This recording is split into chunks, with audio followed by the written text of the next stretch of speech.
নমস্কার, কেমন আছেন সবাই? আমার চ্যানেলে আপনাদের সবাইকে স্বাগত। আজকে শুভ দীপাবলির অনেক অনেক শুভেচ্ছা সকলকে জানাই। সকলের দিনটি খুব ভালো কাটুক। আজকে সকাল সকাল ঘুম থেকে উঠে সব কাজ সেরে আগেই স্নান করে পুজো করে নিয়েছি। তারপর সকালে জলখাবারে করেছিলাম আজকে সাদা আলুর তরকারি, লুচি আর সীতাভোগ। জলখাবারটা যদিও বা আজকে মেয়ে করেছিল, আমি করার সময় পাইনি। এবার আমি আর এই দিব্যায়নকে নিয়ে গিয়েছিলাম মন্দিরে। আমি কালী পুজোর উপোস করি না, কিন্তু যেহেতু বাড়ির সামনে মন্দির আর আমরা পুজোতে একটু মহিলা কমিটির পুজো, সেজন্যই একে নিয়ে গিয়েছিলাম মন্দিরে দেখতে। ঠাকুর চলে এসেছে বলল, আর ঠাকুরটা আনতে যাওয়ারও কথা ছিল, কিন্তু আমি আর সকালে যাইনি। এখানে এসে দেখলাম ঠাকুর চলে এসেছে। এদিকে আমাদের রান্নাবান্নারও তোড়জোড় চলছে, কারণ রাত্রিরে হবে এখানে নরনারায়ণ সেবা। সেই মতো এখানে খাবার দাবার হচ্ছে।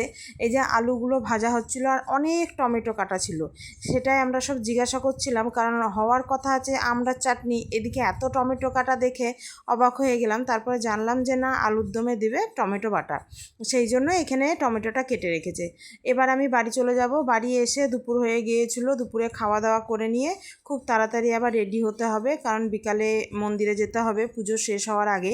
আমাদের মন্দিরে পুজোটা একটু সকাল সকালই বসে, যেহেতু রাতে খাবার দাবারের আয়োজন থাকে, সেজন্য তাড়াতাড়ি পুজোটা শেষ করার চেষ্টা থাকে। পুজো শেষ করে তখন লোকজন খাওয়ানোর সময় শুরু হয়ে যায়। আর এবার অমাবস্যাটা তো একটু বিকালই লেগেছিল, সেই মতোই সকাল সকাল পুজোয় বসে পড়েছিল। আর এই যে এটাই ছিল আজকে আমার ড্রেস, যেটা আমি আসাম থেকে কিনে নিয়ে এসেছি, মেখলা, সেটাই আমি আজকে পরেছিলাম। তবে ব্লাউজটা একটু ফিটিংস হয়নি, ফিটিংস করলে মনে হচ্ছে বেশি ভালো লাগতো। আমি মন্দিরে আসলাম সন্ধেবেলায়, তখন দেখলাম পুজো প্রায় শেষের দিকে হয়েছে। তারপর পুজো শেষ হলো, এবার সবাইকে প্রসাদ দেওয়ার সময় চলে এসেছে। আর এখানে সবাই প্রসাদও নিচ্ছিল, তার সাথে বাটিতে করে সব ভোগ প্রসাদগুলোও দিয়ে দেওয়া হবে, কারণ এখানে সবাই উপোসী থাকে।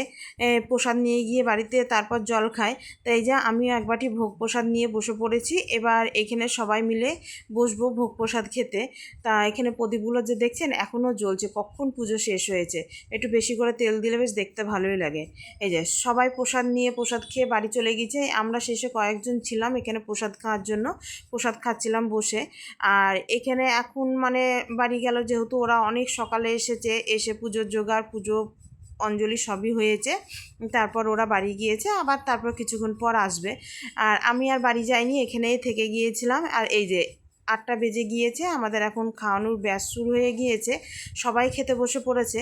আমরা শেষের ব্যাচ ছিলাম আমরা একবারে। তবে আমাদের এক টেবিলে 4 জনা বসা হয় না, আমাদের এক টেবিলে 5 জন, 6 জন, 7 জন, যতজন পারা যায় ততজনই বসা হয়। তা সেই মতো টেবিল ফাঁকা থাকলেও আমরা কেউ বসি না, সেই মতোই বসেছি। আর আমাদের আজকে খাবারে ছিল ফ্রায়েড রাইস, আলুর দম, আর ছিল টমেটো না, আমড়ার চাটনি। তা রান্নাগুলো তো দুর্দান্ত হয়েছিল। এখানে এখন খাওয়া দাওয়া সবই শেষ, কিছু খাবার দাবার বেঁচেছিল, সেগুলো নিয়ে কি করব সব ভাবনা চিন্তা হচ্ছিল। এই দিনটা আমাদের খুব আনন্দে কাটে, আর প্রতি বছর যেন এইভাবেই কাটাতে পারি, সেটাই আপনারা আশীর্বাদ করবেন।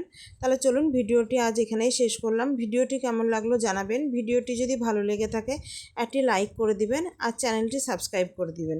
আসবো আবার কোনো নতুন ভিডিও নিয়ে, ততক্ষণ সকলে ভালো থাকবেন, সুস্থ থাকবেন।